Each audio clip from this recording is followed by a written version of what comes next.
What is good, Osiris? Here, stuck in the middle. I want to take you through a thread on crime. Nicole Hannah Jones posted on Twitter. I'm so old school. I always say posted like it's because I'm used to message boards from the early 2000s. She tweeted, given that, excuse me, given that actual crime is not at or near a 20-year high, not even close to it, where do you imagine these perceptions have come from? Media cannot help itself. And this is in response to ABC News saying just in the number of Americans seeing crime as an extremely serious problem in the US is at more than 20-year high. President Joe Biden is underwater and trust to handle it, according to a new ABC News Washington Post poll. I want to talk about the perception. This thread was a good example of how do we think critically through the news. And I tweeted out congratulations as a side note to Nicole Hannah Jones. I did a video about her getting tenure. She didn't get it. We don't agree on everything, but I do congratulate her on getting tenure with North Carolina. You can say what you want. She has put the work in, and she has delivered for the establishment. And a lot of other people who deliver for the establishment get their end goal, money, positions in offices. This is no different. So I congratulate her for that. Look, you see that we're talking about public perception here. So you look through it and you see Americans thinking crime as an extremely serious problem is at a 20-year high. And what she's saying is actual crime is not at a 20-year high. Well, it's really hard to have the conversation about crime because we don't get data on crime until way late. It's a lagging indicator. So we first have to start looking at the data. And you know what? I probably should have tweeted in this the political discourse guidelines from Lydia Smith. That's exactly what she talked about. Let's talk about facts. So that's good. She said, crime is not at or near a 20-year high. We don't have data to support that. So I agree with her. So what's the takeaway?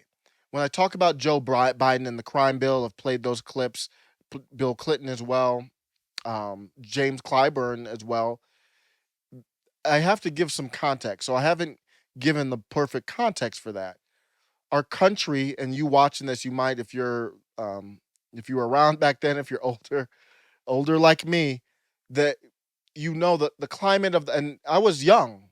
I was born in '77, so it wasn't like I was, you know, fully formed adult, close to it, but in the '80s is where it started though. So I definitely wasn't in the '80s, and the tenor around the country was similar to this.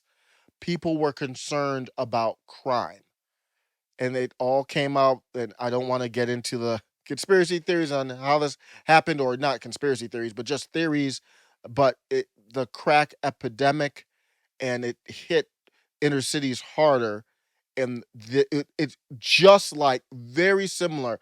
Defund the police, and this new culture of rioting and violence very much mimics the atmosphere in the '80s that made Democrats want to stand up and be tough. That's why Joe Biden, you look at those clips, and you're like, damn, what is he doing? Where he talked about we're tougher and we don't let anybody out early and all that kind of stuff. That was because that's what the country wanted. And that's why he's doing all the woke stuff now, because that's what woke people want, or that's the strategic play. Joanne Reed replied, solid inquiry. I've seen more TV stories about crime than the actual anecdotes from friends in NYC or other big cities bear out. I mean, summer is when crime always goes up, true. And Shark Week happens perennially, despite the rarity of actual shark attacks, but it's odd for sure. So I appreciate her perspective on it too. Somebody else said Republicans are inflating crime statistics to use high crime in 2022 to scare folks to vote for them. I agree completely. I think there is some truth to that. Media is helping to drive that narrative. In fact, it's Republicans who voted defund the police when they voted against the American Rescue Plan. Now that's that's a Jen Psaki spin talking point. That part is complete garbage. But we know that Democrats have the slogan defund the police, so they play that game.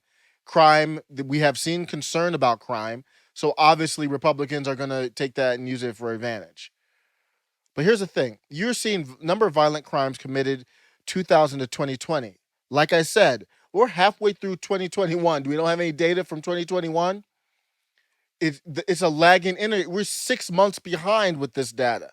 And I don't even know the exact date in 2020 for this data here. So that doesn't do it.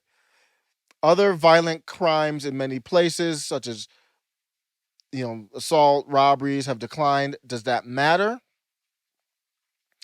Because Timothy Hughes says the level may be lower than the 90s, but there's no denying the murder rate. And that's what we're seeing a lot. The murder rate is higher.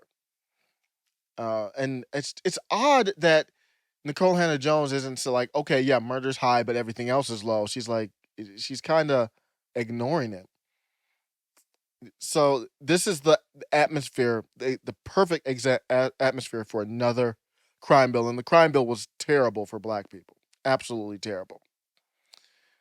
So we do have some stats here. According to the San Francisco Chronicle, California homicides jumped 31% last year, the highest rate in years. And you see the end graph here going up, and that's trending up.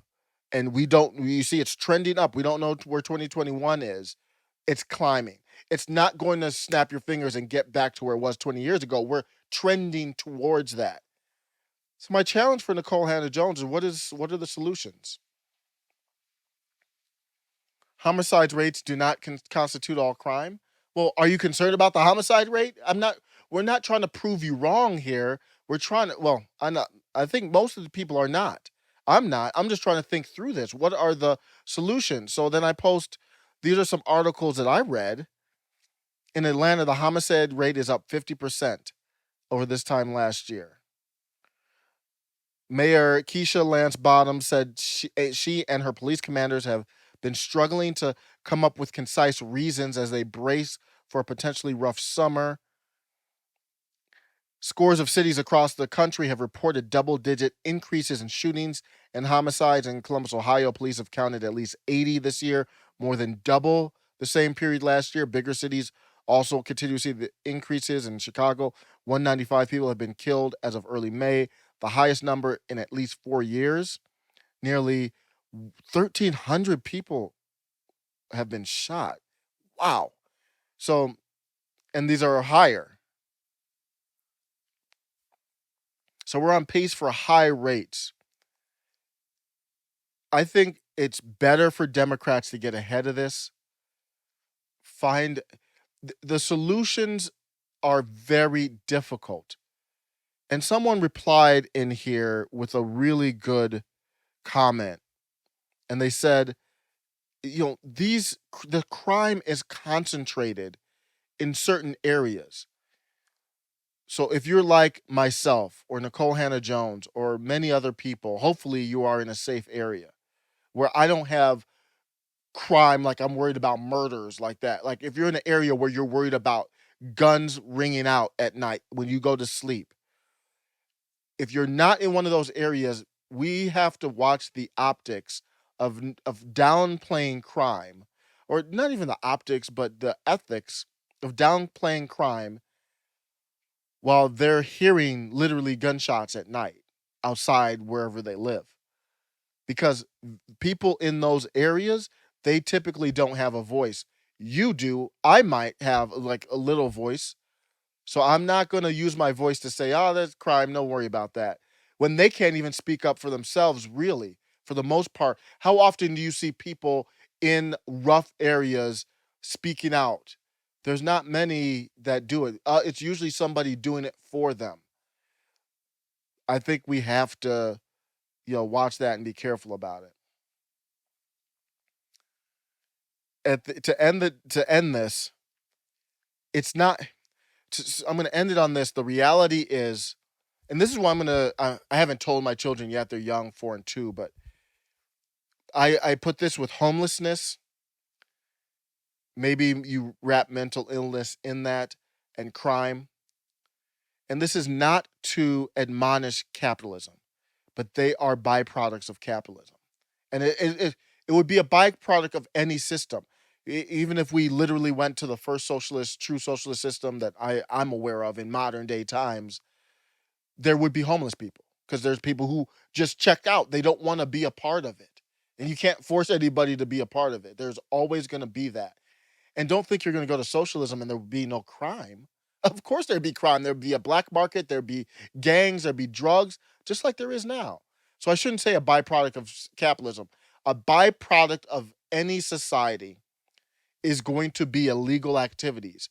And when you look at these areas with gun violence, it's very often, obviously, organized crime, gangs. It's not going to change. So you have the bell curve of capitalism where you've got the rich people at the top, most people are in the middle, and then poor people at the end. And I just have to be honest to everyone here.